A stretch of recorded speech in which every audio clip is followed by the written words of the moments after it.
வணக்கம் அன்பு நண்பர்களே, இன்றைய ஆயுதத்து நிகழ்ச்சிக்கு உங்கள் அனைவரும் அன்போடு வரவேற்கிறேன். தமிழ்நாடு அரசின் தொலைநோக்கு திட்டம் 2023 இரண்டாம் பாகத்தை தமிழக முதலமைச்சர் ஜெயலலிதா இன்று வெளியிட்டிருக்கிறார். ஏற்கனவே 2012ஆம் ஆண்டு இதனுடைய முதல் பாகம் வெளியிடப்பட்டது. இந்த இரண்டாம் பாகத்தில் தொழில் கொள்கை வெளியிடப்பட்டிருக்கிறது, பயோடெக்னாலஜிக்கான கொள்கை வெளியிடப்பட்டிருக்கிறது. இது ஒரு 3 கொள்கைகளை வெளியிட்டிருக்கிறார். கொள்கை புத்தகங்களை வடிவமைத்து தமிழக அரசு வெளியிட்டிருக்கிறது. இதுல இந்த 2023 தொலைநோக்கு திட்டத்தில் பல லட்சம் கோடிகளுக்கான முதலீடு திட்டங்கள் இருக்கின்றன. ஒவ்வொரு செக்டார் வாரியாக ஒரு இன்க்ளூசிவ் குரோத் என்று சொல்லக்கூடிய அனைத்து வகையிலான பிரிவினரையும், தொழில்துறையாகட்டும், சர்வீஸ் செக்டார் என்னுடைய சேவைத்துறையாகட்டும், இண்டஸ்ட்ரி எனப்படக்கூடிய தொழில்துறையாகட்டும், எல்லா அக்ரிகல்ச்சர் ஆகட்டும், வேளாண்மை துறையாகட்டும், எல்லா துறையிலும் சேர்த்து அரவணைத்து ஒரே மாதிரியான முழுமையான ஒரு வளர்ச்சி, ஒரு இன்க்ளூசிவ் குரோத்துக்கான ஒரு முயற்சி இதில் இருக்கிறது. ஏற்கனவே 2012ஆம் ஆண்டு இதனுடைய முதல் பாகம் வெளியிடப்பட்டது. 14ஆம் ஆண்டு இரண்டாவது பாகம் வெளியிடப்பட்டிருக்கிறது. பார்ப்பதற்கும் படிப்பதற்கும் ரொம்ப அற்புதமான ஒரு விஷயமாக நிச்சயமாக தொலைநோக்கு கொண்ட ஒரு திட்டமாக இருந்தாலும் நடைமுறையில் எந்த அளவுக்கு சாத்தியம், ஏற்கனவே வெளியிடப்பட்ட இந்த 2023 தொலைநோக்கு திட்டத்தின் முதல் பாகத்துடைய நிலை என்னவாயிற்று என்று பல்வேறு கேள்வி எழுகின்றன. இதை பற்றி தான் இன்றைய ஆயுதத்து நிகழ்ச்சி நாம் விவாதிக்க இருக்கிறோம். இந்த விவாதத்திற்கு செல்வதற்கு முன்னால் இது பற்றிய தொகுப்பை இப்போது பார்க்கலாம்.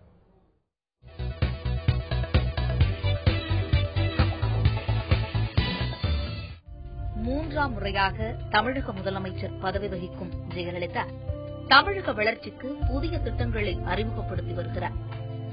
அவரது தொலைநோக்கு பார்வை 2023 என்ற புதுமை திட்டம் 2012 அறிமுகப்படுத்தப்பட்டது. தமிழகத்தை இந்தியாவின் முதன்மை மாநிலமாக்கவும், உலக தரத்தில் சமூக மற்றும் தனிநபர் வளர்ச்சியை எட்டவும், குடிதண்ணீர், சுகாதாரம், மின்சக்தி, போக்குவரத்து, வேளாண்மை, கல்வி, தகவல் தொடர்பு என அனைத்திலும் மிகச்சிறந்த அடித்தள கட்டமைப்பு கொண்ட சிறந்த மாநிலமாக்கவுமான திட்டமாக விஷன் 2023 முதல் பகுதியை அவர் அறிமுகப்படுத்தி 2 ஆண்டுகள் ஆன நிலையில் இரண்டாம் பகுதியை தொடங்கி வைத்துள்ளார். தொழிற்கொள்கை உள்ளிட்ட 3 கொள்கை அறிவிப்பை வெளியிட்டுள்ளார். இதுவரை 33 சர்வதேச நிறுவனங்கள் 31,706 கோடி ரூபாய் முதலீடு செய்துள்ளதாகவும், இதில் 1,62,667 நபர்களுக்கான வேலைவாய்ப்பு உள்ளதையும் சுட்டிக்காட்டியுள்ளார். தற்போதைய வளர்ச்சி விகிதமான 6.3%லிருந்து 2023 22% என்ற உச்சபட்ச நிலையை எட்டுவோம் எனவும் தெரிவித்துள்ளார். இந்த லட்சிய திட்டம் முதல்வருக்கு பெரும் வரவேற்பை பெற்றுள்ளது. ஆனால் இது நடைமுறை சாத்தியமா? அதற்கான அறிகுறிகள் கடந்த 2 ஆண்டுகளில் வெளிப்பட்டுள்ளதா? அதற்கான முனைப்பும் செயல் திட்டமும் தெளிவாக தெரியவில்லையே, வெறும் அறிவிப்பதானா என்ற சந்தேகங்கள் சமூக ஆர்வலர்களிடமிருந்து வெளிப்பட்டுள்ளன. தமிழக அரசு இலவசங்கள், மானியங்களுக்கே தனது பட்ஜெட்டில் சுமார் 50% அதிகமாக செலவிடும் போது எப்படி இது சாத்தியமாகும்?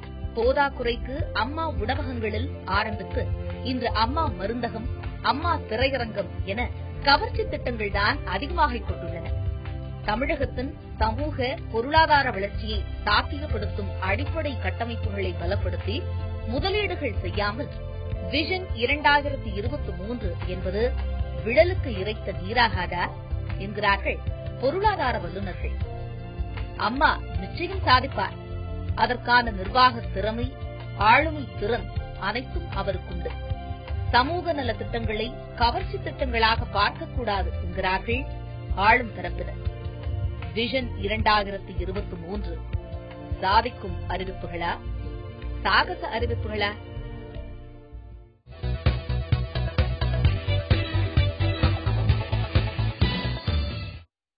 ஆம் நண்பர்களே, இதை பற்றி தான் இன்றைய ஆயுதத்து நிகழ்ச்சியில் விவாதிக்க இருக்கிறோம். புதிய விடியலா விஷன் 2023 2023ஆம் ஆண்டுக்கான தொலைநோக்கு பார்வையை தமிழக அரசு 2 கட்டங்களாக வெளியிட்டிருக்கிறது. 3வது கட்டத்திற்கான வாய்ப்பும் கூட இருக்குது. அதே போல இதை எப்படி செயல்படுத்த இருக்கிறோம் என்பதற்கான ஆக்ஷன் பிளானும் கூட அடுத்து வெளிவர இருக்கிறது என்று சொல்லியிருக்கிறார்கள். இந்த பல லட்சம் கோடிகளுக்கான திட்டம், பல லட்சம் பேருக்கான வேலைவாய்ப்பு, பல்வேறு விஷயங்கள் அமல்படுத்தியிருக்கின்றன. நிறைய விஷயங்கள் செயல் வடிவம் பெறக்கூடிய விஷயங்களாக இருக்கின்றன. இதில் எந்த அளவுக்கு சாத்தியம், எந்த விதமான சவால்கள் இருக்கின்றன என்று பல்வேறு விஷயங்கள் இருக்கின்றன. இதை பற்றி தான் இன்றைய ஆயுதத்து நிகழ்ச்சி நாம் விவாதிக்க இருக்கிறோம். இந்த விவாதத்தில் நம்முடைய திமுகவை சேர்ந்த வழக்கறிஞர் திரு பிரசன்ன அவர்கள் நம்மோடு இணைந்திருக்கிறார். அதேபோல அதிமுகவை சேர்ந்த வழக்கறிஞர் திரு ரவிச்சந்திரன் அவர்கள் நம்மோடு இணைந்திருக்கிறார். இது மட்டும் இல்லாமல் தென்னிந்திய தொழில் வர்த்தக சபையை சேர்ந்த திரு ராகவன் அவர்கள் நம்மோடு இணைந்திருக்கிறார். நான் ராகவன் முதல் பார்வை மட்டும் ஆரம்பிக்கலாம் இருக்கேன். இந்த பொதுவா பாத்தீங்கன்னா ஒரு தொழில் கொள்கை வடிவமைக்கிறது ரொம்ப முக்கியம்னு சொல்லி சொல்லுவோம். முதல்ல கவர்மெண்ட் என்ன செய்யுதோ செய்யலையோ ஒரு எக்கனாமிக் பாலிசி ஒண்ணு வேணும். அதுல அடுத்தடுத்து அப்படியே பிரிச்சு போனோம்னா இண்டஸ்ட்ரியல் பாலிசி வேணும், அக்ரிகல்ச்சர் பாலிசி வேணும். இப்ப தமிழக முதலமைச்சர் வெளியிட்டு இருக்க மாதிரி பயோடெக்னாலஜி தனியா ஒவ்வொரு செக்டார் வைஸா ஒரு பாலிசி நோட்டு வேணும்பாங்க. அந்த பாலிசி இருக்கும்போது அதை ஒரு மூல சூத்திரமா வச்சுக்கிட்டு ஒரு சமன்பாடா வச்சுக்கிட்டு அதன் பேர்ல அடிக்கடி தொடர்ந்து அடுத்த விஷயங்களை கொண்டு போக முடியும். அப்ப தமிழக முதலமைச்சர் இன்னைக்கு வந்து ஒரு புதிய 2014ஆம் ஆண்டுக்கான ஒரு இண்டஸ்ட்ரியல் பாலிசியை கொடுத்திருக்காங்க.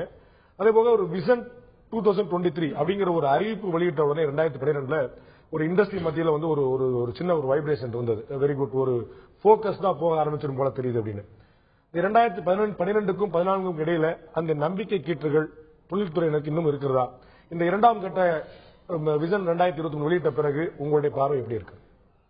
எந்த புது கவர்மெண்ட்டோ ஒரு விஷனோட ஆரம்பிச்சாதான் அதை என்ன கோல் அச்சீவ் பண்ண முடியும். அந்த மாதிரி பார்க்கறச்சு honourable chief minister 2023 vision document அனுப்பிச்சா அவங்க என்ன பண்ணணும், எப்படி பண்ணணுங்கிற ஒரு கிளியர் கட் ஸ்ட்ராட்டஜி எடுத்துட்டு வந்தாங்க. அதனால அந்த டாக்குமெண்டேஷன் பேர் பார்க்கறச்சவே ஸ்ட்ராட்டஜிக் இன்ஃப்ராஸ்ட்ரக்சர் இன்வெஸ்ட்மெண்ட் கொண்டாந்து ஜெனரலா விஷன் 2023 அது காமன் ஹெட்டிங். பட் உள்ள பாத்தீங்கன்னா strategy plan for infrastructure development. So அதுல பாத்தீங்கன்னாக்கா உங்களுக்கு நிறைய ஒரு ஸ்டேஜ் இருக்கு, ஒரு இண்டஸ்ட்ரி இருக்கு. அந்த ஒரு இண்டஸ்ட்ரி உள்ளுக்குள்ள என்னென்ன பண்ண போறோங்கிறத வந்து ஒரு கிளியர் கட் விஷன் எடுத்துனாங்க. ஸோ ஒரு விஷன் இருந்தாக்க அப்புறம் ஆக்ஷன் பிளான் வரும். ஸோ அது பிரகாரம் பார்த்தாக்க vision 2023 document which is strategic investment என்ன பண்றதுங்கிறது ஒரு கிளாரிட்டி இருக்காங்க. ஸோ நம்ம Southern India Chamber of Commerce right from the day one நாங்க இந்த மாதிரி ஸ்டேட்மெண்ட் தான் நாங்கள் ஓனவங்களுக்கு அப்பதான் வந்து தமிழ்நாடை பத்தியும் இந்தியாவை பத்தியும் வெளி உலகத்துக்கு தெரியும் சொல்றதுக்காக தான் பண்ணோம். இது வந்து இட் இஸ் ஹேப்பனிங் நவ். அதனோட தொடர்ச்சி தான் 2012, 13, 14ல ஒரு செக்டார் வைஸ் எடுத்துட்டு வந்துருக்காங்க. So it is a right strategy, it is a right move and we fully believe that this vision 2023 will be implemented in toto. ஒரு சரியான திட்டம் சரியான திசையில் செல்கிறது, சரியான பாதையில் செல்கிறது. சரியாக முடியுமா அப்படிங்கிறது நம்ம பார்க்க வேண்டிய விஷயமா இருக்கிறது. நான் திரு பிரசன்னா அவர்கிட்ட கேட்கிறேன், ஒரு இண்டஸ்ட்ரியல் பார்வையில பார்க்கும்போது ஒரு விஷயத்தை வந்து நம்ம எப்படி கொண்டு போறோங்கிறது அப்புறம் முதல்ல என்ன செய்ய போறோம் அப்படிங்கிற ஒரு பிளான், நீங்க ஸ்ட்ராட்டஜிக்கு அடுத்த கட்ட நடவடிக்கை என்னங்கிறத முதல்ல ஒரு கட்டமைப்பை நீங்க ஏற்படுத்திட்டீங்கன்னா இது மேல கட்டடம் கட்டுறது வந்து ரொம்ப சுலபமான பார்வையா இருக்கும். அந்த வகையில இப்படி ஒரு தெளிவான ஒரு பார்வை அரசுக்கு இருக்கிறது ரொம்ப நல்லது. ஏன்னா நம்ம வந்து நாளைக்கு ஏதாவது ஒரு அதிகாரிகிட்ட போகும்போது நம்ம வந்து சொல்லலாம், இந்த மாதிரி வந்து இந்த மாதிரி இல்லைங்க உங்க விஷயம் எப்ப சொல்லிருக்கீங்க, நீங்க இந்த மாதிரி பண்றீங்களே இந்த மாதிரி வேணும்னு சொல்லிட்டு நம்மளுடைய ஒரு ஒழுங்குபடுத்துறதுக்கான ஒரு வாய்ப்பா இருக்கும். அதிமுக அரசுல 2 வருஷமா இதை ரொம்ப தீவிரமா அமல்படுத்திட்டு வர்றாங்க. நிச்சயமா நீங்க எதிர்ப்பீங்க நான் நம்புறேன், எனக்கு இந்த சந்தேகம் இல்லை திமுக இருந்து வந்த பிறகு. ஆனா என்னுடைய கேள்வி என்னன்னா, திமுக இப்படி விஷன் 2023 2020 2015 எதுவுமே இல்லாம இருந்ததுக்கு ஒரு 2023 அப்படிங்கிறது ஒரு விஷன் அப்படிங்கிறது ஒரு மிஷன் அடிப்படையிலாவது இருக்கே அப்படின்னு ஆறுதல் அடைய மாட்டீங்களா? நிச்சயமா வந்து உங்க கேள்விக்கு பதில் சொல்றதுக்கு முன்னாடி மரியாதைக்குரிய நண்பர் சேம்பர் ஆஃப் காமர்ஸ்ல இருந்து வந்திருக்கிற ஸ்ட்ராட்டஜிக் இன்ஃப்ராஸ்ட்ரக்சர் டெவலப்மெண்ட் இது வந்து ஒரு பெரிய திட்டம் அப்படின்னு சொன்னார் இல்லையா. நான் எங்களுடைய கழகத்தினுடைய பொருளாளர் மரியாதைக்குரிய அண்ணன் தளபதி அவர்களுடைய வார்த்தையை சரியாக சொல்ல வேண்டும் என்று சொன்னால், அம்மையாருடைய ஆட்சி என்பது வெறும் அனௌன்ஸ்மெண்ட் ஆட்சி என்பதன் அடிப்படையில் தான் இருக்கிறது. நீங்க சொல்ற மாநாட்டு நீங்க அந்த வேகத்துல நேரம் இங்க வரும்போது நான் பதில் சொல்லுங்க, அனௌன்ஸ்மெண்ட் ஆட்சிங்கிற எப்படியா அந்த நிகழ்ச்சியில ஒரு சொல்லிருக்கீங்க நான் எதிர்பார்த்தேன். இல்ல பதில் சொல்லிடுறேன், உங்களுடைய கேள்விக்கு நான் பதில் சொல்றேன். இவங்க இந்த 2023 வந்து இன்னைக்கு அறிவிக்கல. அவங்க சொன்ன போது first phase, second phase, third phase அப்படின்னு 3 கட்டமா அறிவிச்சிருக்காங்க. ஒரு சாதாரண பார்வையில 23 ஆண்டுகளுக்கான இன்னைக்கு ஆரம்பிச்சு 2012 ஆரம்பிச்சு 2013 ஏறக்குறைய வந்து இடைப்பட்ட ஆண்டுகள்ல நாங்க இவ்வளவு ரூபாய்க்கான இவ்வளவு முதலீடுகளை கொண்டு வந்து இறக்குமதி செய்ய போறோம் அப்படின்னு சொல்லியிருக்காங்க. இவங்க ஆட்சிக்கு வந்து 3 ஆண்டுகள் ஆயிருக்கு. 3 ஆண்டுகள்ல திராவிட முன்னேற்ற கழகத்தினுடைய ஆட்சி காலங்களில் போடப்பட்ட 19 கம்பெனிகளினுடைய வெளிநாட்டு ஒப்பந்தங்கள் இன்னைக்கு கைமாறி குஜராத்திற்கு போயிருக்கு. அதை போல இங்க அதாவது தமிழகத்தினுடைய பொருளாதாரத்தை தாங்கி பிடிக்கிற கோவையை சார்ந்த தொழிலதிபர்களிடத்திலிருந்து கர்நாடகாவிலிருந்து முதலமைச்சர் இங்கே வந்து பேசி இங்கிருந்து ஏறக்குறைய 36,000 கோடி ரூபாய்க்கான முதலீட்டை கர்நாடகாவிற்கு எடுத்து போகும். இதே பிரச்சனை ஏற்கனவே சட்டசபையில் பேசப்பட்டது நிச்சயமாக இந்த 3 ஆண்டுகள்ல என்ன இவங்க டெவலப்மெண்ட் ஸ்ட்ராட்டஜி காமிச்சிருக்காங்கிறத இவங்க சொல்லட்டும். அதிமுகவை சார்ந்த யாராக இருந்தாலும் என்னுடைய கேள்வி, திமுக ஆட்சியுடைய 5 ஆண்டுகளோ அதிமுக ஆட்சியோட 3 ஆண்டு ஒப்பீடு இல்லை. என்னுடைய அந்த 3 ஆண்டுல ஓராண்டு முடிந்த பிறகுதான் இந்த பாலிசி நோட்டை கொண்டு வந்தாங்க. விஷன் 2020 2011 கொண்டு வரப்பட்ட விஷயம் இல்ல, 2012 கொண்டு வராங்க. அப்ப இன்னும் 2 ஆண்டுகளோட முழுசா முடியல, ஒரு 1.25 ஆண்டுகள் முடிஞ்சிருக்குது. அது ஒரு என்னுடைய கேள்வி. இப்படி ஒரு விஷனே இல்லாம என்ன எந்த திசையில போகும், நல்ல திசையில கூட போகலாம், நான் இல்லன்னு சொல்ல, எந்த திசையில போகணும்னே தெரியாம இருக்கிறதுக்கு ஒரு இந்த திசையில போக போறோம் அப்படிங்கிற ஒரு வழிகாட்டி இருப்பது நல்ல விஷயம் இல்லையா? அது உங்களுடைய ஆட்சியில் இல்லாம இருந்தது இல்ல. அதாவது எங்கள் ஆட்சிக்கு தொழில் கொள்கைகள் நாங்கள் வைத்திருந்தோம். எங்க ஆட்சியில அப்படிங்கறது, அதாவது இவங்க அந்த 10 ஆண்டுகள் 11 ஆண்டுகள் செய்ய வேண்டிய எல்லாத்தையுமே கடந்த 5 ஆண்டுகள்ல திராவிட முன்னேற்ற கழகமும் தலைவர் கலைஞர் அவர்களும் மிக தெளிவாக ஏற்படுத்தி இருக்கிறோம். நம்ம இன்னைக்கு உங்க தொலைக்காட்சிக்கு வர்ற வழிகள்ல இருக்கிற வளாகங்கள் எல்லாமே பாத்தீங்கன்னா திராவிட முன்னேற்ற கழகத்தின் ஆட்சியில் கட்டமைக்கப்பட்டன. சென்னையில இருக்கிற மிகப்பெரிய தொழிற்சாலைகள், ஸ்ரீபெரும்புதூர் தொழிற்சாலைகள் எல்லாம் இவங்க அந்த 23 வரைக்கும் கனவு கண்டிருக்கிறத எல்லாத்தையுமே திராவிட முன்னேற்ற கழகம் 5 ஆண்டுல செஞ்சு முடிச்சிச்சு. ஒவ்வொரு ஆண்டிற்கும் தனித்தனியாக தொழில் கொள்கைகளை வகுத்தோம். இன்ஃப்ராஸ்ட்ரக்சர் டெவலப்மெண்ட்டுக்கு என்னென்னலாம் செய்ய முடியுமோ அதையெல்லாம் கொண்டு வந்தோம். ஒரே ஒரு சின்ன உதாரணம், இந்தியாவினுடைய மிகப்பெரிய உன்னத திட்டம், இந்தியாவினுடைய சென்னையை ஒரு மிகப்பெரிய தலைநகராக மாற்றக்கூடிய இன்ஃப்ராஸ்ட்ரக்சர் டெவலப்மெண்ட். அவர் சொன்ன வார்த்தை எனக்கு கஷ்டமா இருந்துச்சு. ஸ்ட்ராட்டஜிக் இன்ஃப்ராஸ்ட்ரக்சர் டெவலப்மெண்ட்டுக்கு அம்மையார் முக்கியத்துவம் கொடுக்கிறார்கள் என்று சொன்னால் ஏறக்குறைய 1500 கோடி ரூபாய்க்கான திட்டம் மதுரவாயல் பறக்கும் சாலை திட்டம். அந்த திட்டத்தில் நானும் பணியாற்றி இருக்கிற அந்த அடிப்படை காரணத்தில் சொல்றேன், அந்த திட்டம் நிறைவேற்றினால் பொருளாதாரத்தினுடைய மிகப்பெரிய உச்சகட்டத்திற்கு போக வேண்டிய திட்டத்தை இந்த அம்மையார் முடக்கி போட்டிருக்கிறார்கள். நேற்றைக்கு நீதிமன்றம் ஒரு கண்டனத்தை தெரிவித்து தமிழக அரசு இதை செய்ய வேண்டும். It is a base infrastructure development. Chennai இவங்க இன்னைக்கு கொடுத்திருக்கிற அந்த வைட்டல் பாயிண்ட்ல பாத்தீங்கன்னா முதல்ல சொல்லியிருக்கிறது பாத்தீங்கன்னா ரோட்ல 16 திட்டங்கள் கொண்டு வரோங்கிறாங்க. அதே மாதிரி போர்ட்டுக்கு 11 திட்டம் கொண்டு வரோங்கிறாங்க. இந்த 16+11 இந்த பறக்கும் சாலை செயல்பட்டால் மட்டும்தான் இதை நிறைவேற்றவே முடியும். ஆக காழ்ப்புணர்ச்சியின் கொண்டு எந்தெந்த திட்டங்கள், இதெல்லாமே தலைவர் கலைஞர் கொண்டு வந்த திட்டம், அவர் அடிக்கல் நாட்டிய திட்டம், திராவிட முன்னேற்ற கழகத்தினுடைய சிந்தனை உதித்த திட்டம். இந்த திட்டத்தை அவங்களுக்கு புகழ் போயிடக்கூடாது என்ற ஒரு அடிப்படை காழ்ப்புணர்ச்சியின் காரணமாக இதை முடக்குகிறார்கள் என்று சொன்னால் இந்த பார்வையில் எப்படி இந்த நாட்டினுடைய முன்னேற்றத்தை பத்தி இவங்க பேச முடியும்? இதே மாதிரி தமிழக அரசு முந்தைய அதிமுக அரசு நிறைய முயற்சிகள் செய்த போது அடுத்து வந்த திமுக அரசு என்ன செய்யுது அப்படிங்கிற நிறைய பட்டியலிட முடியும். அது கட்சியோட விவாத மேடையாக வேண்டிய விஷயம் நிச்சயமா இருக்குது. தமிழக முதலமைச்சர் ஏற்கனவே 2 முறை தலைமைச் செயலகத்தை மாற்றுவதற்கான முயற்சி நடந்த போது திமுக என்ன செய்யுது அப்படிங்கிறதும், பைக்கார அனல் நிலையத்தை புனல் மின் நிலையத்தை கொண்டு வருவதற்காக முயற்சி செய்த போது மத்திய சுற்றுச்சூழல் துறை என்ன சொன்னது அப்படிங்கிறதும் எல்லாருக்குமே தெரிஞ்ச விஷயம். அதை பத்தி நம்ம விவாதிக்க இருக்கிறோம். ஒரு முக்கியமான விஷயம், இன்றைய இந்த விஷன் 2023 நிகழ்ச்சியில் 16 ஒப்பந்தங்கள் கையெழுத்தாயிருக்கின்றன. தமிழக அரசுக்கு தமிழகத்தில் 5081 கோடி ரூபாய் முதலீடுக்கான புதிய வாய்ப்புகள் உருவாகின்றன. இடைவெளிக்கு முன்னால் திமுக தரப்பில் ஒரு முக்கியமான கேள்வி எழுப்பப்பட்டது. இண்டஸ்ட்ரியல் டெவலப்மெண்ட், தொழில்துறையோட வளர்ச்சி, ஒட்டுமொத்த வளர்ச்சி என்றெல்லாம் பேசிவிட்டு எண்ணூர் துறைமுகத்துடைய சாலை, மேம்பட்ட சாலையை ஒரு தொழில் வளர்ச்சிக்கு அடிநாதமா இருக்கக்கூடிய சாலைக்கான ஒரு முட்டுக்கட்டை போட்டதற்கான காரணம் இருக்கிறது, அது ஒரு உள்நோக்கம் இருக்குது என்று சந்தேகத்தை தெரிவித்திருந்தார்கள். நாம் திரு ரவிச்சந்திரன் கேட்க விரும்புகிறேன். அவருடைய கேள்விக்கு பதில் உங்கள்கிட்ட தான் எதிர்பார்க்கிறேன். அதாவது ஒரு அடிப்படையே ஆட்டங்கான வச்சுட்டு நம்முடைய கொள்கையில பேசுறதுல எப்படி ஒரு சரியான விசன் இருக்க முடியும் அப்படிங்கிற அவருடைய கேள்வி. முதல்ல நான் ஒரே ஒரு பதில் சொல்றேன். தம்பி நிறைய விஷயங்களை சொன்னாரு, நிறைய கோடிகள் கொண்டு வந்தோம் தமிழ்நாட்டில், இவ்வளவு கோடிகள் இவ்வளவு செஞ்சீங்க, இவ்வளவு சென்னைக்கு மற்றவர்களுக்கு செஞ்சீங்க, ஆனால் ஏன் 2011 உங்களால் ஆட்சியை நீடிக்க முடியல? அது ஒரு விஷயம். மக்கள் அதை நம்பல. மக்கள் இங்க செய்யற எதையுமே நம்பல. ரெண்டாவது என்னன்னு கேட்டீங்கன்னா, ரெண்டாவது பாயிண்ட் உங்க பாயிண்ட் வரேன். எதுவுமே ஒரு அன்ஆன்சரா நான் விட்டு போறேன், நான் விரும்பல. அதுக்கு முன்னாடி நம்ம தமிழ்நாட்டுல மக்கள் மாத்தி மாத்தி தான் ஆட்சி கொடுத்துட்டே வந்திருக்காங்க. அப்ப அவங்க அதுக்கு முன்னாடி கேட்ட முடியும், அப்படி மாறி மாறி போயிடும். அவங்களுடைய கேள்வி முதலீடு பற்றி தான் சந்தேகம். இந்த மதுரவாயல் துறைமுகம் திட்டத்துல சில குறைபாடுகள் இருக்கு அப்படின்னு அரசாங்கத்துல அதற்கான வாதங்களை எடுத்து வச்சிருக்காங்க. அதுக்கு கோர்ட் கொடுத்திருக்காங்க. இதற்கு மேலும் மறுபடியும் அதுல மேல அப்பீல் போறாங்களா இல்லையாங்கிறது இனிமே தான் அதை பார்க்க முடியும். அரசாங்கம் எடுத்து வைத்த வாதங்கள் உண்மையானதானா, அது நம்ப தகுந்ததா அல்லது ஏற்கக்கூடியதா அப்படிங்கறது ஒவ்வொரு காலகட்டத்திலையும் நம்ம இது செய்ய முடியும். ஏன்னா ஏற்கனவே இன்னைக்கு ஓபன் பண்ணிக்கிற ஹாஸ்பிட்டல் மேட்டர்ல இதே தான் நடந்தது. இந்த இன்னைக்கு multi point super speciality hospital open பண்ணதுலயே இங்க இருந்து தேவையில்லைனாங்க, அப்புறம் சுப்ரீம் கோர்ட்ல சொன்னாங்க, அப்புறம் ஓபன் பண்ணி இன்னைக்கு அது ஓபன் ஆயிருக்கு. அது மாதிரி ஒவ்வொரு திட்டங்களும் சரி, இன்ஃப்ராஸ்ட்ரக்சர் எதுவா இருந்தாலும் அது எந்த வகையிலும் இயற்கையை பாதிக்காத அளவுக்கு இருக்கணும் அப்படிங்கறத அரசாங்கத்தினுடைய நோக்கம். நடுவில் ரோடு போட்டு அந்த ரோடு போயிட்டு தான் இருக்கு, இல்லன்னு சொல்ல. எத்தனையோ ரோடுகள் போட்டிருக்காங்க, எத்தனையோ கவர்மெண்ட், முந்தின கவர்மெண்ட் போட்டிருக்காங்க, அடுத்த கவர்மெண்ட் எல்லாம் பண்ணிட்டு தான் இருக்காங்க. இன்னொன்னு, ரெண்டாவது இந்த விஷன் டாக்குமெண்ட் 2023 இதுல 16,000 பேருக்கு வேலை கிடைக்கும்னு இன்னைக்கு சொல்லியிருக்காங்க. இந்த விஷன் டாக்குமெண்ட் நீங்க முதல்ல சொன்ன பாயிண்ட் தான் கரெக்ட். இந்த விஷன் டாக்குமெண்ட்ங்கிறது இப்படித்தான் செய்ய போறோம், இத்தனை நாள் செய்ய போறோம் அப்படிங்கிறது. இதற்கு இந்த 2 வருட 2012 இதை அனௌன்ஸ் பண்ணதுக்கு அப்புறமா இந்த 1.5 வருஷத்துல எவ்வளவு நம்மளுக்கு இன்வெஸ்ட்மெண்ட் இதுக்குள்ள நம்ம தமிழ்நாட்டுக்குள்ள வந்திருக்கு, இனிமே எவ்வளவு இன்வெஸ்ட்மெண்ட் நம்மளுக்கு இது தேவைப்படுது, இதற்கான பவர் ப்ராஜெக்ட்ஸ் எவ்வளவு வேணும், மின் உற்பத்திகள் எவ்வளவு தேவைப்படுது, இதுல எல்லாத்தை விட நான் இதுல முக்கியமா கன்சிடர் பண்றது வேலை வாய்ப்பு.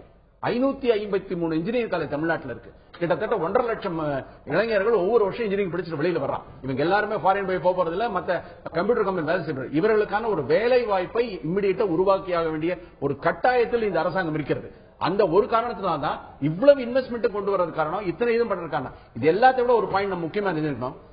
தமிழக அரசு இதெல்லாம் தமிழக முதலமைச்சர் அம்மா இதெல்லாம் செஞ்சுட்டு இருக்காங்க அப்படின்னா, முந்தி இருந்த திராவிட முன்னேற்ற கழகத்தில் இந்த மாதிரி சென்ட்ரல் கவர்மெண்ட் சப்போர்ட் அவங்களுக்கு கிடையாது.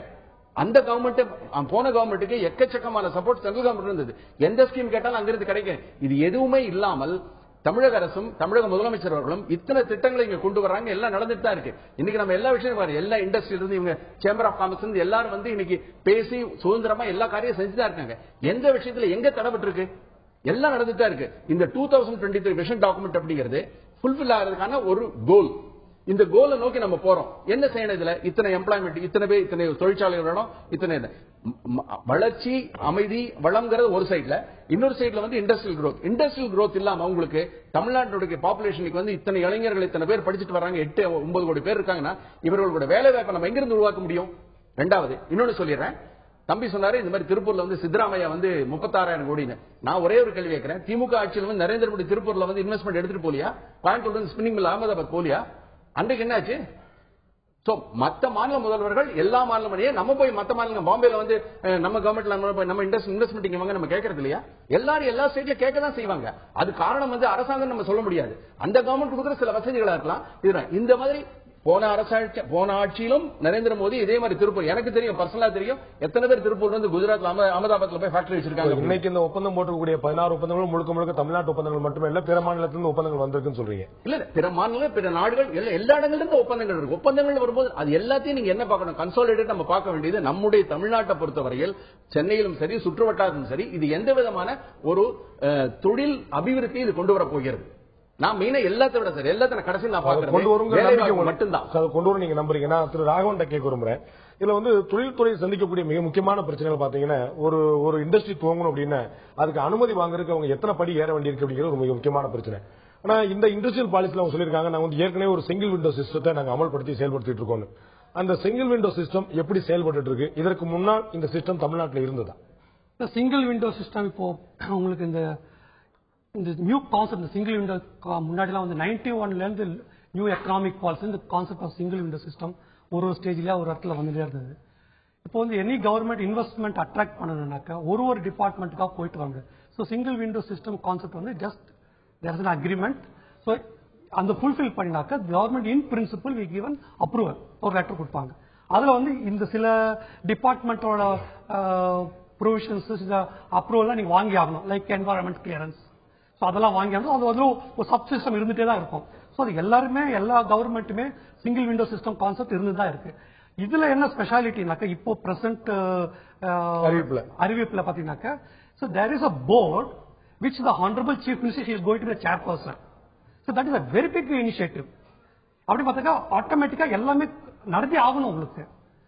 Fourth, once we submit an application and the CM is directly monitoring through her office. அப்படின்னு பாக்குறச்சு எல்லா உங்களுக்கு என்ன தோணுதுன்னா, இந்த கட்டமைப்பு மேம்பாட்டு வாரியத்துக்கு வந்து தமிழக முதலமைச்சரே தலைமை ஏற்கும் போது விஷயங்கள் வேகமா நடக்கும் அப்படின்னு. எனக்கு என்ன சந்தேகம் ஏற்படுதுன்னா, அவங்களுக்கு ஏற்கனவே ஏகப்பட்ட பணிச்சுமை இருக்கும் போது இது அவங்களே எடுத்துக்கிட்டாங்கன்னா அது அந்த அளவுக்கு வேகமா அவங்களால டைம் ஸ்பெண்ட் பண்ண முடியுமா அப்படிங்கிற ஒரு சந்தேகம். No, I'm sorry, I differ with that. See, when a person is being the chairperson, chief minister and deciding authority, and she knows the priorities, and moreover இது வந்து ஜெனரல் நம்ம டொமஸ்டிக் இண்டஸ்ட்ரி பேச்சுக்கு இடம் இல்ல. அவங்களுக்கு வந்து அவ்வளவு நேரம் ஒதுக்க முடியுமா அப்படிங்கிறது? இல்ல, அப்சல்யூட்லி. பிகாஸ் அவங்க வந்து they have their own system எதுக்கு எப்படி அலாட் பண்ணு சொல்லிட்டு. இது வந்து domestic industry investment, foreign investment. இன்னைக்கு பாத்தீங்கன்னா 15 companies, Japanese companies, most of the companies, Japanese companies are very particular, very meticulous. அவங்க வந்து இந்த டயத்துல இப்படி பண்ணணும்னாக்க இது பண்ணி ஆகணும் அவங்களுக்கு. சோ அவங்க கிட்ட 15 MOU போடுறாங்கனாக்க அவங்க எக்ஸ்பெக்டேஷன் உங்களுக்கு தெரியும் உங்களுக்கு. அண்ட் ஜப்பானை பொறுத்த வரைக்கும் Tamil Nadu is the most preferable investment state in India, whole India. அவங்க அவ்வளவு தூரத்துக்கு பிளான் பண்ணி வந்திருக்காங்கனாக்க அவங்களுக்கும் தெரியும் எப்படி பண்ணினாக்கா எவ்வளவு இன்வெஸ்ட்மெண்ட் எங்க பண்ணணும், அது எப்படி அவங்க ரிட்டர்ன் கிடைக்கும். உள்நாட்டுக்காரங்களை விடுங்க, ஜப்பான் மாதிரியான முதலீடுகள்லாம் வரும்போது அவங்க வந்து எவ்வளவு யோசனை பண்ணிட்டு தான் வந்திருப்பாங்க அப்படிங்கிற ஒரு திரு ராகவன் வந்து அதுல வந்து அதனால நம்பக்கூடிய வாய்ப்பு இருக்கின்றார். என்னோட கேள்வி என்ன, ஒரு 3 ஆண்டுகளுக்கு முன்னால் நம்முடைய நிதி நிலைமையை பாத்தீங்கன்னா மிகப்பெரிய கடன் சுமை, வளர்ச்சி இல்லாம இருந்தது. ரிசர்வ் வங்கியே உங்களுக்கு கடன் கொடுக்காதீங்க தமிழ்நாடு அரசுக்கு, அப்புறம் திருப்பி வரலான்னு என்ன கேட்காதுன்னு சொல்ல முடிய நிலைமை.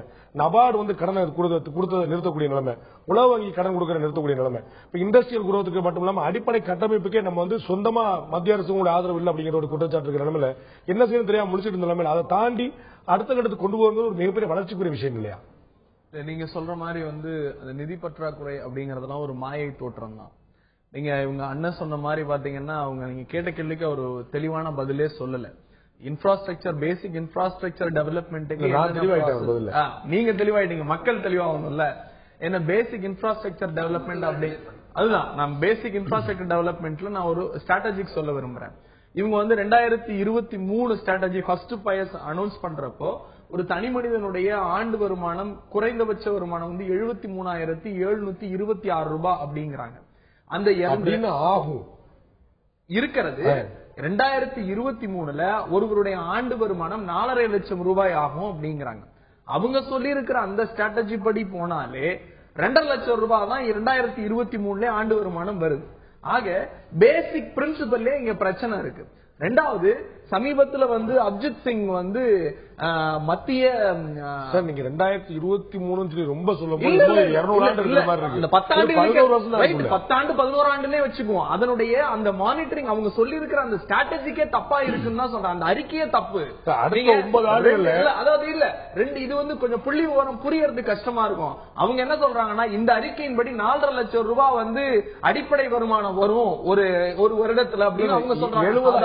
நான் சொல்ற நீங்க சொன்ன மாதிரி புரிய முடியாது சொல்றேன். 70,000 ரூபாய் இருக்கக்கூடிய என்னுடைய வருமானம் அடுத்த 9 ஆண்டுகள் சரியாக 4 லட்சம் ரூபாய் மாறும். எனக்கு பரம சந்தோஷம் மாறுங்கிறது பரம சந்தோஷம், மகிழ்ச்சி, நானும் வரவேற்கிறேன். ஆனா இவங்க சொல்லி இருக்கிற இந்த பொருளாதார கோட்பாட்டின்படி அது 2.5 லட்சமா தான் மாறும் அப்படிங்கறத அவங்களே ஒத்துக்கிறாங்க. திரும்ப ஒரு சட்டமன்ற உறுப்பினர் இது குறித்து கேள்வி கேட்கிற போது அதை அவங்களே சட்டமன்றத்தில் பதிவு செஞ்சிருக்காங்க. அதனுடைய நகல் கூட என்கிட்ட இருக்கு.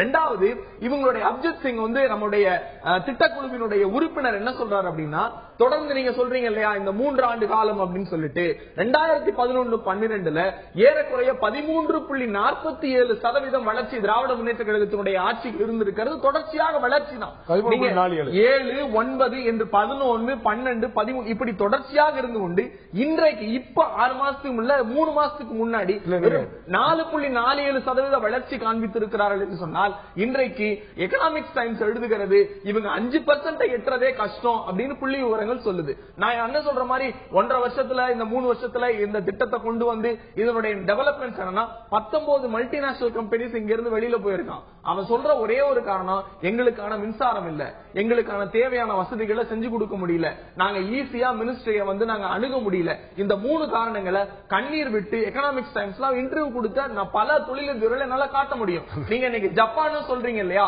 ஸ்ரீபெரும்புதூர் முழுக்க இருக்கிற கண்ணாடி நிறுவனங்கள், கார் நிறுவனங்கள், சாலை போடுகிற அல்லது டயர் தொழிற்சாலைகள், கண்டெய்னர் தொழிற்சாலை, இந்த எல்லாத்தையும் ஜப்பான்ல இருந்தும் ஆஸ்திரேலியால இருந்தும் எல்லா நாடுகளிலிருந்து கொண்டு வந்தது திராவிட முன்னேற்ற கழகம். அதனுடைய நேரடி பார்வையில் தளபதி அவர்கள் ஈடுபட்டார். நீங்க கொண்டு வந்த போது அந்த பெருமை உங்களுக்கு இருக்கு.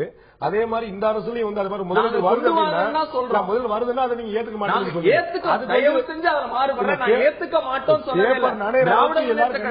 திராவிட முன்னேற்ற கழகத்தினுடைய கடைமட்ட தொண்டனா சொல்றேன், மக்களுக்கு எந்த நல்லது ஏற்பட்டாலும் அதை வரவேற்பதில் நாங்களும் சரி எங்கள் தலைவரும் சரி முதலாக இருப்போம். ஆக இவங்க நல்ல திட்டத்தை கொண்டு வாங்கன்னு தான் சொல்றோம். கொண்டு வராம வெறும் அறிக்கையிலே ஆட்சி நடத்துவது எந்த வகையில் சாத்தியப்படும் அப்படிங்கறதா என்னுடைய கேள்வி. இல்ல நம்ம புரிந்துணர்வு ஒப்பந்தங்கள்லாம் வந்து வெறும் அனௌன்ஸ்மெண்ட் தான் இருக்கு. இத்தனை ஜாப்பனீஸ் கம்பெனி வந்திருக்குது, இத்தனை அனௌன்ஸ்மெண்ட் தான், இதெல்லாம் நடக்கவே போறது இல்லையா? அதான் சார் சொல்றேன், 15 கம்பெனிஸ் உள்ள வந்திருக்குன்னா 19 கம்பெனிஸ் வெளியில போயிருக்கான். அதுக்கு உங்களுடைய பதில் என்ன? இல்ல 19 மல்டிநேஷனல் கம்பெனிஸ் இங்க MOU போட்ட உங்ககிட்ட வந்து நின்ன பயஸ் ஒண்ணு அறிவிச்ச ஒண்ணு வந்து போன நிறுவனங்கள் எல்லாம் வெளியில போறான். உங்களுக்கு இங்க ஒண்ணுமே இல்ல. ஒரு சின்ன உதாரணம், நான் இது வந்து அரசியல் விவாதத்துக்காகவோ இயக்கத்துக்காகவோ பேசல.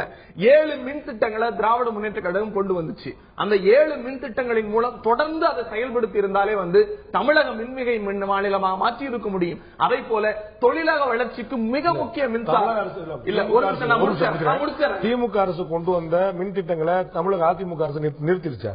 அதை சரிவர பயன்படுத்தல, அதை பராமரிக்கல, அதை முன்னெடுத்து செல்லல. ஒரு திட்டம் தொடங்குறோம், நீங்க சொல்றீங்க இல்லையா, இந்த கொள்கை இல்ல இந்த கொள்கை இருந்துச்சு, இதை ஏன் நீங்க வரவேற்பா? கண்டிப்பா வரவேற்கிறோம். அதே போல ஒரு திட்டம் வருதுன்னா அந்த திட்டத்தை எக்ஸ்பாண்டபிள், அதை விரிவுபடுத்தணுமே, விரிவாக்கம் கூடிய சிந்தனை எல்லாம் கிடையாது. இங்க இன்னார் கொண்டு வந்த திட்டம் அதை முடக்கணும் அப்படிங்கிற அரசு செயல்படுது. எப்ப ஆரம்பிச்சதுன்னு எல்லாருக்குமே தெரியும். யாருக்குமே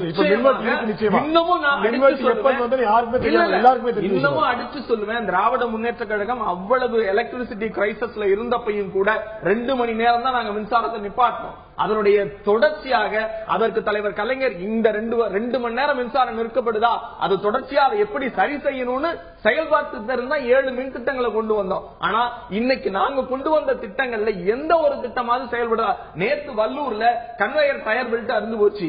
ஏறக்குறைய 1000 மெகாவாட்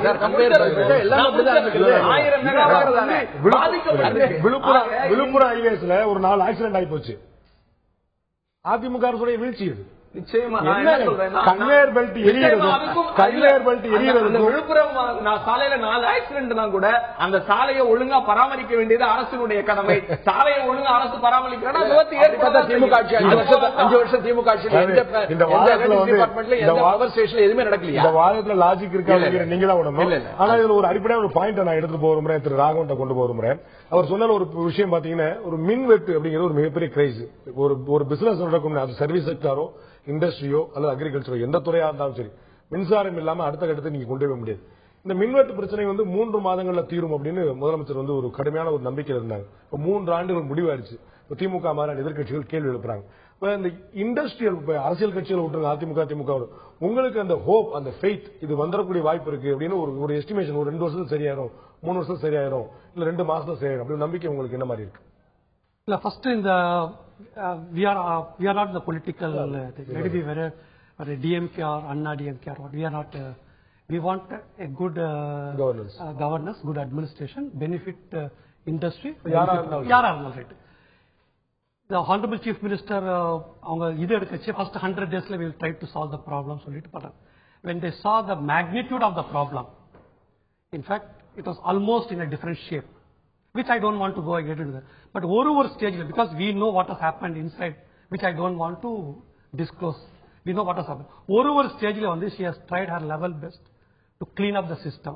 எல்லாமே தெரியும், எதையுமே சொல்ல மாட்டேன்றீங்கன்னா certainly சொல்ல முடியாது, because that has its own confidentiality also, and certain things will be very political, which I don't know. Ana she is going with a very clear mandate that there will be a zero power cut or 100% power self-sufficiency in the power. She has achieved few months before, October, November. Again, this is actually, after all, it is a machinery which has its own ups and downs. Industry has a full confidence with the current government. This 100% எந்த ஒரு தொழில் வர்த்தக கூட்டமைப்பும் சரி நிச்சயமாக அரசு நம்பிக்கை வைத்து but the thing is we are seeing that the power situation is improving over a period of time, gradually, correctly, effectively. சரியான திசையில் தான் மின்னோட்டம், and we are confident before next within 1 or 2 years the entire thing will be wiped off. So 2 வருஷத்துக்கு சென்னையில தானே இருக்கீங்க. சென்னையை தாண்டி கொஞ்சம் கிராமங்களுக்கோ அல்லது தொழிற்சாலைகள் இருக்கிற கிராமங்களுக்கோ போய் பாருங்க. நீங்க சொன்ன அந்த மேக்னிபிகன்ட் அண்ட் ஷார்டேஜ் இதெல்லாம் ஒரே நாள்ல போயிடும் சொல்றீங்கல்ல, தயவு ஒரே நாள்ல போயிடும்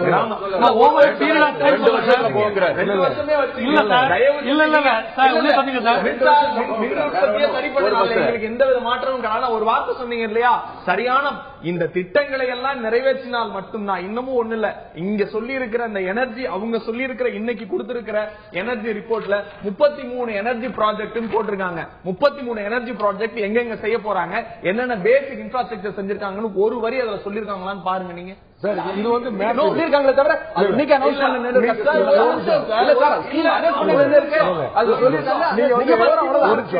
நீங்க உங்களுடைய திமுக ஆட்சியில 7 திட்டங்கள் கொண்டு வரப்பட்டது, அது சரியா செயல்படலன்னு சொல்றீங்களா? என்ன திட்டம் கொண்டு வந்தாங்க, எதை செயல்படுத்தல சொல்லுங்க. நீங்க நிச்சயமா வள்ளூர் மின் திட்டம், வட சென்னை, எண்ணூர், மேட்டூர் எல்லாமே ஒவ்வொரு பீரியட்ல இது வந்து திமுக தலைவரும் தமிழக முதலமைச்சரும் மாறி மாறி அறிக்கை கொடுத்திருக்காங்க. நீங்க நிச்சயம் இல்ல நான் அடிக்கல் நாட்டினேன், இல்ல நிதி ஒதுக்கினேன், அடிக்கல் நாட்டி 3 வருஷம் செய்யல, ஒரே ஒரு 2 வருஷம் மாறி மாறி இவ்வளவு இன்டென்சிஃபையா கேக்குறப்ப நானும் இன்டென்சிஃபையா சொல்றது கடமைப்பட்டிருக்கேன்.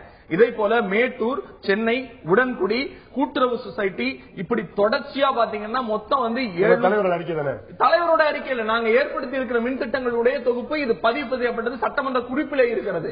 நீங்க இந்த திட்டங்கள் எல்லாம் செயல்பட்டு இருக்கு. இந்த திட்டங்களை அடிப்படையில நீங்க தொடர்ந்து செயல்படுத்தி இருந்தாலே இன்னைக்கு இந்த பிரச்சனை வந்திருக்காது. வைத்திருக்கிற குற்றச்சாட்டுக்கு நான் என்ன அவர் 7 திட்டங்கள்ல எது நிறுத்தப்பட்டது, எதையுமே சரியா பராமரிக்கலங்கிறதா இங்க பிரச்சனை. இல்ல ஒரே ஒரு விஷயம், ஒரு நல்ல குழந்தை வருதுங்க, குழந்தைய பெற்று கொடுக்குறோம், நாங்க பாத்துக்கிறோம், அவ்வளவுதான். அது பாட்டுக்கு ரோட்ல கிடக்கு அப்படிங்கறது இல்ல.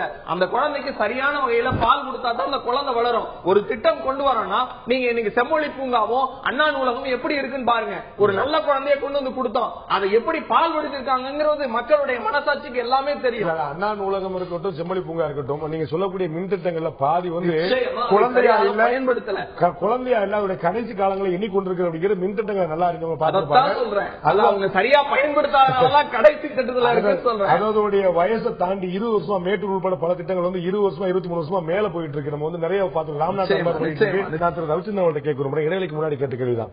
2012 இந்த திட்டம் அமல்படுத்தப்பட்ட போது, அறிவிக்கப்பட்ட போது, அப்ப வந்து 26,625 கோடி ரூபாய் அப்பயே எம்ஓஇ கையெழுத்தாச்சு, புரிந்துணர்வு ஒப்பந்தம் கையெழுத்தாச்சு. எல்லாருக்கும் ஒரு மகிழ்ச்சி ஏற்பட்டுச்சு. இப்ப அதோட 2வது கட்டம் வெளியிடப்படும் போது 5081 கோடி ரூபாய், ஒரு 6000 கோடி ரூபாய் கூட இல்ல, அதாவது 1/4 கூட இல்லாத ஒரு நிலைமை. இதுக்கு என்ன காரணம்? நம்ம வந்து இதுக்கு முன்னாடி நம்ம வந்து வைப்ரண்ட் குஜராத் அப்படின்னு ஒரு மாடல் ஒன்று நம்ம பார்த்திருக்கோம். குஜராத் அரசு வந்து ஒவ்வொரு வருஷமும் இந்த மாதிரி பண்ணிட்டு 2 வருஷத்துக்கு ஒருக்க இந்த மாதிரி பண்றாங்க. அப்படிங்கும்போது ஒவ்வொரு முறையும் அதனுடைய கூட்டங்களும் அதனுடைய எண்ணிக்கையும் எம்ஓயோட எண்ணிக்கையும் கலந்து கொள்ள எண்ணிக்கையும் கூட்டிகிட்டே போகுது. அப்ப 2ஆம் கட்டம் விடும்போது இந்த எண்ணிக்கை கூடாம ஒரு 1/4 குறையும் போது அதற்கான என்ன காரணம் சொல்ல முடியும் சார்? இதுக்கு வந்து பொதுவாக உலகத்தில் உள்ள பல நாடுகள் இன்னைக்கு இருந்து கொண்டிருக்கும் பணவீக்கம், தொழில் வீக்கம் எல்லாமே ஒரு குளோபல் லெவல் இருக்கிற ஒரு ரெசெஷன், அது ஒண்ணு இருக்கு. 2வது, தமிழ்நாட்டை பொறுத்த வரைக்கும் சார் சொன்ன மாதிரி இன்னைக்கு வந்து ஒரு best destination for all the industry அப்படிங்கிறது இன்னைக்கு தமிழ்நாடு தான் இருந்துட்டு இருக்கு. ஒரு அமைதியான ஒரு இடமா இருக்கு அப்படிங்கிறது உண்மை. பட் ஸ்டில் நீங்க சொன்ன கேள்வி தான், கிட்டத்தட்ட ஒரு 23ல 5 ஒரு 17,000 கோடி அளவுக்கு நம்மளுக்கு இன்வெஸ்ட்மெண்ட் வரல. அது வந்திருக்கணும் நம்மளுக்கு. அதற்கான பல கட்டங்கள் நமக்கு என்னென்ன ஒரு அடுத்த கட்டமா நான் போற சொல்லும் போது நம்ம எப்படி சொல்ல முடியும், அறிவிக்க முடியும்? கடந்த முறை நாங்க ஃபேஸ் 1 தாக்கல் பண்ணும்போது 26,000 கோடி, இந்த மாதிரி 35,000 கோடி. திமுக இல்ல எந்த கட்சியா இருந்தாலும் ஒரு வாயடிச்சு போகக்கூடிய ஒரு நிலைமை நிச்சயமா ஏற்பட்டிருக்கும். ஆனா அது வந்து 1/4 குறையும் போது குறைஞ்சிருக்குது அப்படிங்கிறது அந்த ஃபேக்ட் நம்ம சொல்லிருக்கோம். இன்னைக்கு இது வந்திருக்கு. இன்னைக்கு 5,081 கோடி ரூபாய் 14 கோடி ரூபாய்க்கு இன்னைக்கு புரிந்துணர்வு ஒப்பந்தங்கள் இத்தனை கம்பெனியோட ஏற்படுத்திருக்கு அப்படிங்கிறது இருக்கிற இண்டஸ்ட்ரீஸ். இன்னைக்கு வந்து சார் நம்மளுக்கு இருக்கிற தமிழ்நாட்டுக்கு இருக்க மிகப்பெரிய பிரச்சனையை வந்து இந்த மின்வெட்டுன்னு சார் சொன்னார். இந்த மின்வெட்டு தமிழகத்தை பொறுத்த வரைக்கும் எங்களுக்கு சப்போர்ட்டே எதுவுமே இல்லாம சென்ட்ரல் கவர்மெண்ட்ல எந்த சப்போர்ட் இல்ல. நிலக்கரி சப்ளை சொன்னபடி இல்ல. சென்ட்ரல் காரிடார்ல கரண்ட் வாங்குறோம், மத்த மாநிலம் இருந்து அது தமிழ்நாட்டு கொண்டு வரக்கூடிய சென்ட்ரல் காரிடார் சிஸ்டம் நமக்கு கிடைக்கல, கிரிட் சிஸ்டம் நமக்கு கிடைக்கல. பிரச்சனைகள் இருக்கு. இது எதுவுமே வந்து முதல் முறையாக வந்த பிரச்சனை இல்ல. தமிழக முதலமைச்சர் முதல் முறையாக முதலமைச்சர் ஆனவரும் இல்ல. அவருக்கு வந்து ஏற்கனவே 3 முறை இருந்திருக்காங்க. நல்ல ஒரு அனுபவம், பழுத்த அனுபவசாலியா இருக்கக்கூடிய சொன்ன மாதிரி தான் வந்து இந்த முதல்ல 2011 வந்து சீட்ல உட்கார்ந்தோன்னே என்ன சிச்சுவேஷன் இருக்கு, என்ன பொசிஷன் இருக்கு எலக்ட்ரிசிட்டி போர்டு அப்படின்னு பார்க்கும்போது மிகப்பெரிய ஷாக். நீங்க சொன்னீங்க இல்லையா, ரிசர்வ் பேங்க் கடன் கொடுக்க மாட்டேங்கிறாங்க, டிரான்ஸ்போர்ட் கம்பெனி, அந்த மாதிரி சிச்சுவேஷன் தான் இருந்தோம். இதை சரி பண்ணாதான் அந்த எலக்ட்ரிசிட்டி போர்டையும் முதல்ல சரி பண்ண முடியும். அது எப்படி மறுபடியும் பழைய நிலைமை கொண்டு வர முடியும்? அதுல வந்து மறுபடியும் கேபிட்டல் இன்வெஸ்ட் பண்ணாதான் முடியும். அப்படி கேபிட்டல் இன்வெஸ்ட் பண்றதுக்கு அதுக்கு முதல்ல ஆக்சிஜன் கொடுத்து அதை கொஞ்சம் தூக்கி நிறுத்தணும். அப்படி ஒரு டெட் பொசிஷன் இருந்ததை நிறுத்த வேண்டி இருக்கு. அப்படி நிறுத்துறதுக்கு முன்னால இந்த மாதிரி திட்டங்களையும் கொண்டு வரணும், வளர்ச்சி திட்டங்களையும் கொண்டு வரணும், புது மின் நிலையங்கள் கொண்டு வரணும், புரிந்துணர்வு ஒப்பந்தங்கள் போட்டாகணும். அதே சமயம் இருக்கிற மின் நிலையங்கள் இருக்கிற இடத்தை நம்ம சரியா அதை பராமரிச்சு கொண்டு போயணும். இத்தனைக்கும் நம்ம செய்ய வேண்டிய காரியங்கள் இருக்கு. இது செய்யறதுக்கு நம்மளுக்கு 2 ஆண்டுகள் 3 ஆண்டுகள் அப்படிங்கிறது ஒரு டைம் எடுத்துக்கிறோம். இன்னைக்கு 16,000 மெகாவாட் வந்து ப்ராஜெக்ட்ஸ் இன்னைக்கு வந்து தூத்துக்குடி சுத்தி இன்னைக்கு நடந்துட்டு இருக்கு. தமிழ்நாட்டுக்கு தேவை 13,000 மெகாவாட் தான். இந்த எல்லா megawatt power stations, power projects எல்லாமே முடியறதுக்கு இன்னும் ஒரு வருஷம் 1.5 வருஷம் எல்லாமே முடியும் போது தமிழ்நாடு கண்டிப்பா மின்மிகை மாநிலமா மாறும். அந்த எலக்ட்ரிசிட்டி எல்லாம் வர ஆரம்பிக்கும். அதெல்லாம் வரும்போது அப்பதான் முடியும். அதற்கான காலகட்டங்கள் நம்மளுக்கு இன்னும் நடந்துட்டு இருக்க ஒண்ணு இருக்கு. அதனாலதான் விஷன் 23 அப்படிங்கும் போது அடுத்த 11-12 வருஷத்துல இந்த காரியங்கள் அனைத்தும் ஒரு வகையாக முடியும் பொழுது இந்த மாதிரியான ஒரு வளர்ச்சி தமிழ்நாட்டில் ஏற்படுத்த முடியும் அப்படிங்கிற ஒரு நம்பிக்கையோட தான் இந்த மாதிரியான ஒரு 2வது விஷயத்தை நீங்க ரிலீஸ் பண்ணிருக்காங்க. இது ரிலீஸ் பண்ற காரணமே ஃபேக்ட் என்ன, உண்மை என்ன அப்படிங்கிற மக்களுக்கு சொல்லணும். நீங்க சொன்ன மாதிரி 23,000 கோடி வந்திருக்க வேண்டிய இடத்துல 5,000 கோடி தான் வந்திருக்கு அப்படின்னா 5,000 கோடி தான் வந்திருக்கு. மத்தவங்கள மாதிரி 23,000 கோடி 35,000 கோடி 40,000 கோடி வந்திருக்கு. அதுதான் காரணம் இருக்கு. ஒரே ஒரு நிமிஷம், இவங்க பேசுறாங்க குற்றச்சாட்டே இல்ல. இன்னைக்கு இவர் சொல்றாரு வந்து 5,000 கோடி குறைஞ்சிருக்குன்னா நாங்க எக்ஸ்பிளைன் பண்ணோம். இன்னைக்கு முதலமைச்சருடைய பேச்சு அப்படி இல்ல. இந்த 3 வருடத்தில் நான் மடுவை மலையாக்கி இருக்கிறேன் அப்படின்னு தான் பேசியிருக்காங்க. ஒரு சின்ன உதாரணம் சொல்றேன், நான் இன்டெப்தா போல மேற்படி அம்மையார் அவர்கள் வந்து இந்த திட்டம் 2012 இந்த தொலைநோக்கு பார்வை அப்படிங்கிற திட்டத்தை கொண்டு வந்தப்ப நீங்க சொன்ன மாதிரி முதல் கட்டத்துல முதல் வருடத்துல 25,393 கோடி ரூபாய் இன்வெஸ்ட்மெண்ட் அப்படின்னு சொன்னாங்க. அவர்களுடைய அறிக்கையின்படி சட்டமன்றத்தில் அவங்க சொன்ன வார்த்தையின்படியே சொல்லணும்னா 2012-2013 படி 41 கோடியே 670 கோடி ரூபாய் வந்து 41,670 கோடி ரூபாய் இன்றைக்கு தமிழ்நாட்டில் இன்வெஸ்ட்மெண்ட் வந்திருக்கணும். ஆனா வரல. இவங்களுடைய 5,081 கோடி ரூபாய்ங்கிறது இன்னைக்கு கையெழுத்தான ஒப்பந்தமே தவிர இந்த 2 ஆண்டுகள் வந்த மொத்த முதலீடு 2 ஆண்டுகள் நான் 12-13 வர வேண்டியது ஏன் வரலன்னு தான் என்னுடைய கேள்வி. 12-13 இவங்க சொன்ன 41,670 கோடி ரூபாய்க்கான முதலீடு எங்கே போய் இருக்கிறது தான் என்னுடைய கேள்வி. இதுல இவங்க சொல்ற மாதிரி ஆஹா ஓஹோ எல்லாம் கிடையாது. ஒரு சின்ன உதாரணம் கடைக்குடிமகனுக்கும் புரியுற மாதிரி சொல்றாங்க. இவங்க என்ன சொல்லிருக்காங்கன்னா உள்கட்டமைப்பு பேசிக் இன்ஃப்ராஸ்ட்ரக்சருக்கு 2023 அது 11 லட்சம் கோடி ரூபாய் அளவிற்கு உயர்த்தப்பட்டிருக்கும் அப்படின்னு சொல்றாங்க. 2023 11 லட்சம் கோடி ரூபாய்க்கு உயர்த்தப்பட்டிருக்கும் அப்படின்னா ஒரு சராசரியா ஒரு காமர்ஸுக்கு தெரியும் அல்லது பொருளாதார நிபுணர்களுக்கு தெரியும். சராசரியா ஒரு வருஷத்துக்கு ஒரு ஆண்டுக்கு நம்ம எவ்வளவு கொடுக்கணும்னா 1 லட்சம் கோடி ரூபாய் பேசிக் இன்ஃப்ராஸ்ட்ரக்சருக்கு கொடுக்கணும். இன்னைக்கு பட்ஜெட்ல இவங்க அறிவிச்சிருக்கிற தொகையினுடைய பாத்தீங்கன்னா வெறும் 22,000 கோடி. அவங்க நீங்க திட்டத்தை முழுசா படிச்சுட்டு சொல்றீங்க. அவங்க சொன்னது 11 லட்சம் கோடி வரும்னு சொன்னவங்க முழுக்க தமிழக அரசுடைய சொந்த நிதியில வரும் சொல்லல. சில திட்டங்கள் எங்களுடைய சொந்த நிதியிலும், சில திட்டங்கள் தனியாருடைய ஒப்பந்தத்திலும், சில குறிப்பிட்ட திட்டங்கள் மொத்தமாக இந்த விஷயம் வந்து பேசிக் இன்ஃப்ராஸ்ட்ரக்சர் அடிப்படை கட்டமைப்பு தமிழக அரசால் ஏற்படுத்தக்கூடிய அடிப்படை கட்டமைப்பை தான் நான் சொல்றேனே தவிர நீங்க சொல்ற மாதிரி பிரைவேட் பார்ட்னர்ஷிப் இன்டர்நேஷனல் பார்ட்னர்ஷிப் நான் பேசல. அடிப்படை கட்டமைப்பு ஏற்படுத்தும் போது பேசிக் இன்ஃப்ராஸ்ட்ரக்சர் இஸ் டிஃபரண்ட். ஒரே ஒரு விஷயம் நான் முடிச்சறேன். Basic infrastructure is different and infrastructure is different and development infrastructure is different. Commerce படிச்ச வரைக்கும் நல்லா தெரியும். அதாவது அடிப்படை கட்டமைப்பு, அதாவது வளர்தொழில் கட்டமைப்பு, தொழில் கட்டமைப்பு, இந்த 3 விஷயங்கள் இருக்கு. நீங்க மேற்கண்ட 2 விஷயங்களுக்கு தான் நீங்க வெளியில இருந்து பணம் வாங்க முடியுமே தவிர அடிப்படையா மின்சாரம், தண்ணீர், இடம், இது சாலை, இது எல்லாமே அரசு செய்ய வேண்டிய அடிப்படை கடமை. அதிலேயே உங்களுடைய சாதனையாக சொல்லக்கூடிய டிஆர் பாலு மத்திய அமைச்சராக இருந்து சாலை போக்குவரத்து துறையில நான் ஒரு நாளைக்கு இத்தனை கிலோமீட்டர் போட்ட சொன்னால 99% திட்டங்கள் தனியாரோட வந்தது. நீங்க இப்பதான் சொன்னீங்க சாலை போக்குவரத்துல தனியார் செய்யக்கூட அரசு செய்யணும்னு. ஆனா நாற்காலி சாலை முழுக்க தனியாரோட கூட செய்யப்பட்ட விஷயம். ஒரு முக்கியமான விஷயம் பார்த்தோம். நேற்று சட்டசபையில ஒரு மசோதா கொண்டு வரப்பட்டது, நிறைவேற்றப்பட்டது குரல் வாக்கெடுப்பு மூலமாக.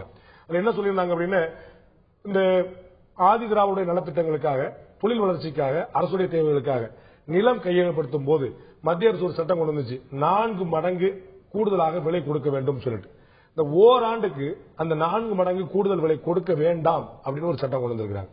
இது பார்க்கறதுக்கு தொழில் வளர்ச்சிக்கு ஒரு மிகப்பெரிய ஒரு உத்வேகம் தரக்கூடிய விஷயம். ஏன்னா மிகப்பெரிய பிரச்சனை உங்களுக்கு லேண்ட் அக்விசிஷன், ஒரு நிலத்தை கையப்படுத்துறது, ஒரு தொழில் பூங்காக்கள் அமைக்கணும், எஸ்இசட் அமைக்கணும்னு. இன்னொரு பக்கம் பார்க்கும்போது வளர்ச்சி இன்க்ளூசிவா இருக்கணும் அப்படிங்கும்போது விவசாய உறுப்பினர் எல்லாருமே வளரணும். அப்ப 4 மடங்கு கூடுதல் மார்க்கெட் வேலையோட 4 மடங்கு கூடுதல் தரணுங்கிற பணம் இல்லாம அரசு நிர்ணயிக்கக்கூடிய விலை தந்தால் விவசாயிகள் எவ்வளவு பாதிக்கப்படுவாங்க? இல்ல அதுக்கு முன்னாடி நீங்க இப்ப டிஸ்கஸ் பண்ணிருந்தீங்களா 26,000 crores versus 5,000. எங்களை பொறுத்த வரைக்கும் பர்சனலி ஐ ஃபீல் இந்த 5,000 crores itself is a big achievement.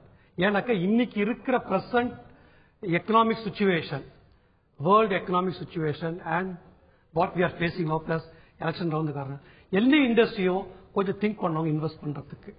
அந்த சர்க்கம்ஸ்டன்ஸ்லயும் when she was able to get around this 5,000 crores itself is a very good thing, and it is going in the right direction. So I just want to make it very clear, because ஒரு stage ஒட்டுமொத்தமா உலக பொருளாதார நிலைமை அப்படி இருக்கும்போது எல்லாத்துலயும் India இருக்கட்டும், வேர்ல்டா இருக்கட்டும், டெவலப்பிங் கண்ட்ரிஸ் எல்லாத்துலயுமே there is a recession. Investment industry invest பண்றதுக்கு வந்து அவங்க எல்லாரோட ஆங்கிளும் பார்ப்பாங்க. நம்ம தேசிய சராசரியை விட நம்ம மாநிலத்தோட வளர்ச்சி விகிதம் கம்மியா இருக்கு அப்படிங்கும் போது ஒரு மிகப்பெரிய பின்னடைவு மாதிரி பார்க்க முடியாது. கண்டிப்பா இல்ல சார். ஆக்சுவலி பாத்தீங்கன்னா இப்போ ஆட்டோ இண்டஸ்ட்ரீஸ் பாத்தீங்கன்னா எதுக்கு உங்களுக்கு now there is a separate auto policy has come. ஏன் பண்றாங்க? இப்ப ரீசன்ட்டா இத பூஸ்ட் பண்றதுக்காக இல்ல ஃபர்ஸ்ட் வந்து உங்களுக்கு பாத்தீங்கன்னாக்கா இப்போ சென்ட்ரல் கவர்மெண்ட் பட்ஜெட்ல வந்து டியூட்டிஸ் குறைச்சாங்க. இப்போ வந்து இவங்க நியூ பாலிசி எடுத்துட்டு வந்திருக்காங்க. So ultimately it have a cascading impact. Other industries வருவாங்க. So it is going in the right direction. So உங்களுக்கு வர investment 5,000 crores that itself is a good investment. என்ன பொறுத்த வரைக்கும் சொல்லலாம். நான் கேட்ட இந்த லேண்ட் அக்விசிஷன் பத்தி நான் ஒரு கேள்வி கேட்டிருந்தேன். அதாவது ஒரு 4 மடங்கு கூடுதலா விலை கொடுக்க வேண்டியது வந்து இல்லைன்னு சொல்லி சொல்லும்போது நிச்சயமா அது வந்து தொழில் வளர்ச்சிக்கு ரொம்ப பெரிய உதவியா இருக்க போற விஷயம். அதுல மாற்று கருத்து இல்லை. ஆனா நம்ம வந்து நிறைய விவசாயிகள் வந்து விவசாய கூலித்தொழிலாக மாறிக்கொண்டிருக்கக்கூடிய சூழ்நிலையில விவசாய தொழில்களுக்கான நிலத்துக்கான ஒரு அடிப்படை விலை கிடைக்காது, அல்லது 4 மடங்கு கூடுதல் விலை கிடைக்காது அப்படிங்கும்போது அவங்களுக்கு ஒரு பின்னடைவு ஆயிடாது அப்படிங்கிறது என்னுடைய சந்தேகம். இது வந்து இது is being a sensitive thing, better you we don't want, because ஏதாவது சொல்ற கமெண்ட் பண்றதா கூட we should know what exactly it is. So I don't want to get involved.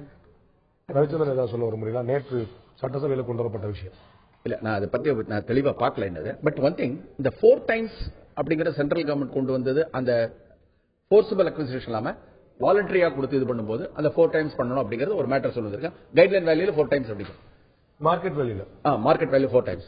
இப்போ தமிழ்நாடு அரசு வந்து நேற்று அந்த மசோதா வந்து அடுத்த 1 வருஷத்துக்கு அந்த 1 வருஷம் தான் இல்ல, மத்திய அரசு கிட்டவே 1 வருஷத்துக்கு மேல கொண்டு வர முடியாதுன்னு சொல்லியிருக்கு. இந்த சட்டமும் 1 வருஷத்துக்கு மட்டும்தான், 1 வருஷத்துக்கு மட்டும் தான் அது கொண்டு வந்தேன். சோ இது வந்து மக்களுக்கு பாதிப்பு இல்லாத வகையில் இந்த இண்டஸ்ட்ரியல் எக்ஸ்பான்ஷன் எப்படி நம்ம பண்ண முடியும், அதுக்கான வழிவகைகள் என்ன அப்படிங்கிறது இந்த சட்டத்தின் அடி கீழே இனிமே அதை பத்தி ஒரு ஆராய்ச்சி நடக்கணும். எங்கெங்கெல்லாம் கொடுக்க வேண்டியது அப்படிங்கும்போது மக்கள் பாதிப்பு வந்துருச்சு. 4 மடங்கு கூடுதல் இல்ல அது வந்து உங்களுக்கு இன்னைக்கு வெட்லாண்ட்ஸ் இதெல்லாம் விட்டுடுங்க, மத்த எதுவுமே செய்யாம எதுக்குமே பிரயோஜனம் இல்ல லேண்ட்ஸ் நிறைய பேர் வச்சிட்டு இருக்காங்க இல்ல தமிழ்நாட்டுல. கிட்டத்தட்ட ஒரு 1500 ஏக்கர் இன்னைக்கு வந்து ஒரு சோலார் பார்க் ரெடி ஆயிருக்கு இன்னைக்கு கல்லல் அமராவதி கிட்ட பொன்னமராவதி கிட்ட அப்படின்னா அந்த லேண்ட் எல்லாம் வந்து எதுக்குமே பிரயோஜனம் இல்லாத ஒரு லேண்ட் தான். அது பிரைவேட் பார்ட்னர்ஷிப்ல அரசாங்கத்தினுடைய இதை எடுத்து செஞ்சு, ஏன்னா அதுல இன்வால்வ் ஆயிருக்கு அதனால சொன்னேன், எடுத்து செஞ்சிருக்காங்க. அந்த மாதிரி இந்த மாதிரி இடங்கள் இப்படிப்பட்ட இடங்கள் தமிழ்நாட்டு நிறைய இருக்கு. அதை எடுத்துதான் நம்ம இண்டஸ்ட்ரியல் பார்க்கோ எதுவோ பண்ண போறாங்க. தஞ்சாவூர் டிஸ்ட்ரிக்ட்லயே திருவாரூர்ல நாகப்பட்டினத்துல இந்த வேலைகளை செய்ய போறது இல்ல. எங்க இதுக்கு வந்து ஒரு ஸ்கோப் இருக்கோ, எங்க இதுக்கு முடியுமோ அந்த இடத்துல செய்ய போறாங்க. நீங்க சொன்ன மாதிரி இந்த 4 மடங்கு அப்படிங்கிறது மிக அருமையான விஷயம். 4 மடங்கு கொடுத்தாதான் வாலண்டரி எல்லாரும் கொடுப்பாங்க அப்படிங்கிற நல்ல விஷயம். இதை ஏற்கனவே பல மாநில அரசுகள் பண்ணிருக்காங்க. பட் நம்ம தமிழக அரசை பொறுத்த வரைக்கும் அந்த நான் 1 வருஷத்துக்கு இது வேண்டாம் அப்படின்னு சொல்றதுக்கான அதனுடைய காரணங்கள் எங்கெங்கெல்லாம் இந்த லேண்ட் அக்வயர் பண்ண போறாங்க, எந்த இடத்துல மக்கள் தானாக வந்து இந்த இடத்தை கொடுக்க போறாங்க அப்படிங்கிறது இனிமே தான் நம்ம பார்க்கலாம். தானாக எங்க வந்து மக்கள் கொடுத்துருவாங்க. ஒரே ஒரு வரி மட்டும் வரேன் உங்கள்கிட்ட. இதுல வந்து நம்ம நிகழ்ச்சியோட இறுதி கட்டத்துக்கு வர இருக்கிறோம். நம்ம வந்து இந்த தமிழக அரசுடைய 2023 திட்டத்தை பற்றி நம்ம மக்களிடம் கேட்டிருந்தோம். இது வந்து மக்களுடைய பார்வையில இந்த 2023 சாத்தியமான விஷயமா அப்படிங்கிற மக்களுடைய கருத்து இந்த விவாதத்துக்கு இந்த நடந்து கொண்டிருக்கிற நிலையில மக்கள் தங்களுடைய கருத்தாக என்ன பதிவு செய்திருக்கார்கள் இப்போது நாம் பார்க்கலாம்.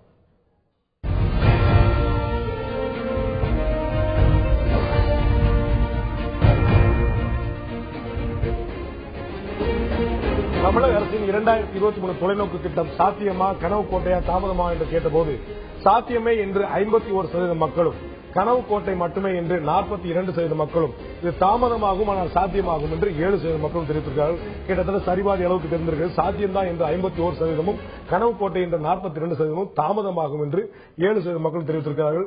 நான் ஒரு தொழில் பார்வையாளர் ராவனோட முடிக்கிறேன், ராவன் ஆரம்பிச்சேன், ராவனோட முடிக்க வைக்கிறேன். மக்கள் பார்த்தோன்னா ஒரு 50-50 அப்படிங்கிற மாதிரி சொல்லியிருக்காங்க. இது வந்து வாய்ப்பு இருக்கு அப்படிங்கிற ஒரு 50% சொல்லியிருக்காங்க. இல்ல ரொம்ப லேட் ஆகும், இப்போதைக்கு சாத்தியம் இல்லை அப்படின்னா ஒரு சாத்தியமே இல்லை 42%, கிட்டத்தட்ட ஒரு பாதி சமநிலை தெரியுது.